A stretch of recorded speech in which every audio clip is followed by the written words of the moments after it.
I've got the Mobile Burn web page loaded up here on the browser. You can see the optical controller makes it a little bit easier to navigate than with a D-pad since there's no touchscreen here. It does seem to jump around a bit though. Let's zoom out. I'm going to use the keyboard controls. The pound key zooms out. You can still use the D-pad. You can hold it down to scroll quickly. Renders the page quite nicely. You can see the little pop-up overview mode. Makes it easier to see where you are on the page when you're scrolling around quickly. Let's tighten up the zoom level a bit here.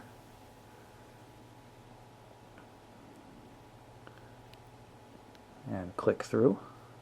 Load up a new page. This is over Wi-Fi in spite of the fact that we have a very solid AT&T 3.5G connection. See the pages come up pretty nicely. This is a review of the Google Nexus One I just posted earlier today. And there happens to be a video at the bottom of it, so we'll take a look at that. See how it comes across. Definitely a little flaky navigating with the optical mouse controller. The video does appear to be loading up okay though. See if I turn up volume and hear it. The Google Nexus One, built by HTC. Google direct to market, direct to consumer. So it's working pretty well. Smartphone. I think maybe if we So let's open up the box. if I could navigate out of it, I might be able to right here. All zoom wrapped in. up in.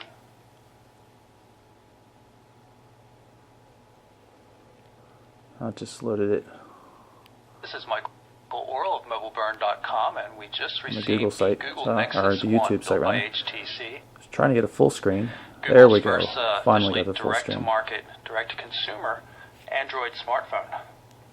So let's open up the box, see what we have. Let's jump back to the home screen. Got the phone. You can see it's still playing in the background, or you could hear it rather. If we long press the home screen button, you get this nice little pop-up. Allows you to jump back and forth between running applications. Right here, all wrapped up in plastic, as you can see. Oh, it's already powering on. That's kind of strange. I don't remember pushing a power button. Let's And you can see there's also a visual history. So not a bad browser, considering the limits of not having a touchscreen. The hardware controls for zooming and such on the keyboard make it work a little bit better. Kind of disappointed in how the optical mouse pointer control is functioning though. Really skips around a lot. It's quite difficult to use, but again, not a total loss in terms of a browser. It's still pretty decent. So I'm going to start up the camera by pressing the right hand soft key.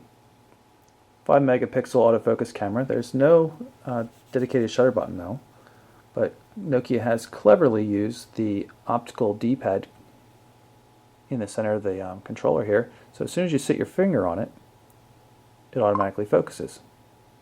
And you just press it the rest of the way to take the picture. Really well done. Can use the D-pad to bring up menus and go through and change modes. Like I could change flash mode here to always on. Move up and change the scene modes to maybe macro or portrait mode. Or even switch to video. So we'll record a quick video here. This is a video we're shooting on the Nokia E72 just to see what it looks like. Hit the stop button and play it. This is a video we're shooting on the Nokia E72 just to see what it looks like. The audio sounds quite good coming out of there. It's really clear even for considering that it's just coming from a built-in speaker on the back of the phone. This is the gallery app. I'm going to pull up the gallery of images.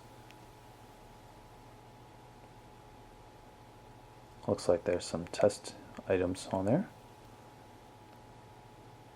Use the D-pad up and down for page up, page down, left and right just scrolls through it.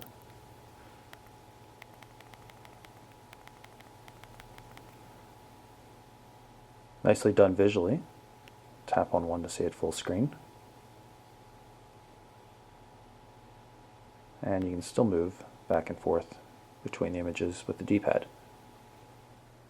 I've added 2 Gmail accounts to the phone, one configured as Exchange, the other is normal Gmail. This pulls up the Nokia messaging application. It's really nice, sorts things, collapsible by dates and weeks and things like that. Easily switch to folders or switch to a different account. Now I'm in the email for Exchange account. I can move over and switch sort order as well.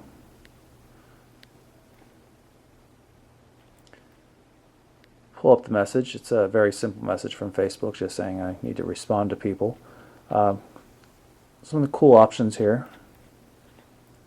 Obviously you can flag the message and mark it as read or unmarked, or move it or something like that. You can use the keyboard shortcuts for that, but also you have this read option here. Email from Facebook. Subject. Your friends are awaiting your response. Now, of course, it said Facebook. You would think contains no text. it would be able to say Facebook, but Reading completed. nonetheless, still pretty cool. Nokia Messaging is a fine email application in general, so it's really going to be good for a nice business device like the E72. Let's take a quick tour through the main menu. See calendar, contacts, call log, and of course the internet web browser. If you notice, a number of these have little circles in the upper right hand corner of the icon. That indicates that they're actually running, and if we hold down the home key here, you'll see them listed. You can actually close a running application by moving to it and then hitting the delete key, which will exit it out. And then when you're done, you can just hit cancel. Now you see there's a couple less running. Here's the OV store.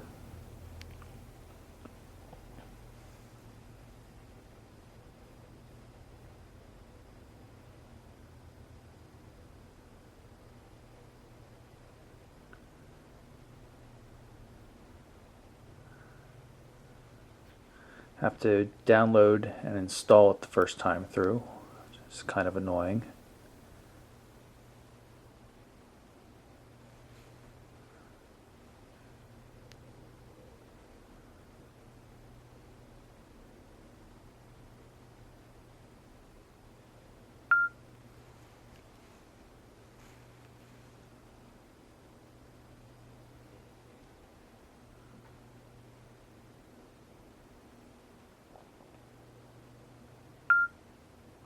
And we're finally done. Took much longer than it should have. Installations have been taking an awfully long time on this device. The OV Maps update was ridiculously long as well. So here we are. The main screen, you can see it's on recommended applications tab up there. Looks like we can turn left and go through different categories, which is kind of nice. Here's some games. Scroll down through the list. Not a bad app store. Definitely not as slick as some of the touchscreen capable ones. Definitely easier to move through with a finger than a D-pad, but still pretty nice looking overall. Go back to the main menu. Here's the Office application. Dictionary, copy of Quick Office, font magnifier, calculator. A number of nice things in here, including a PDF reader. The email we've already seen. Here's where the control panel is, where most of the settings are. It's a little bit better organized than prior devices. You can see there's the mode switcher. You can configure how it works. Profiles as well.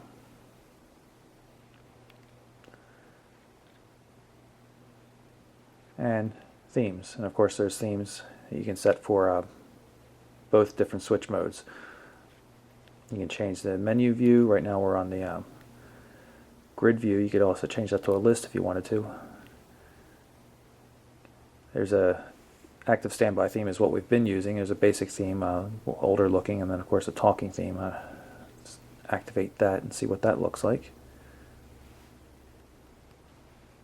Menu. Standby mode. So here you All can see features. it's reading off everything we do. Voice commands. Clock. Call features. Clock. This is actually the main menu of the Message reader. phone, the standby screen. So let's see if we can Menu. jump to the menu and turn that off before we go crazy.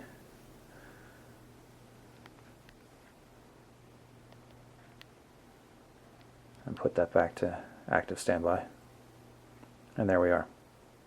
So that's our very quick unboxing and first time look at the Nokia E72. Nice messaging device, crisp, sharp screen, even if it's a little bit small. Cool that it has the optical controller as well as a mechanical D-pad. I really like that. Nice build quality, really feels solid. 5 megapixel focus, autofocus camera with flash. You got voice dialing here in between the volume controls. A good business device overall. And obviously it's compatible with AT&T's 3.5G high-speed data network as well. So again, that's the Nokia E72, and I'm Michael Orrell for MobileBurn.com.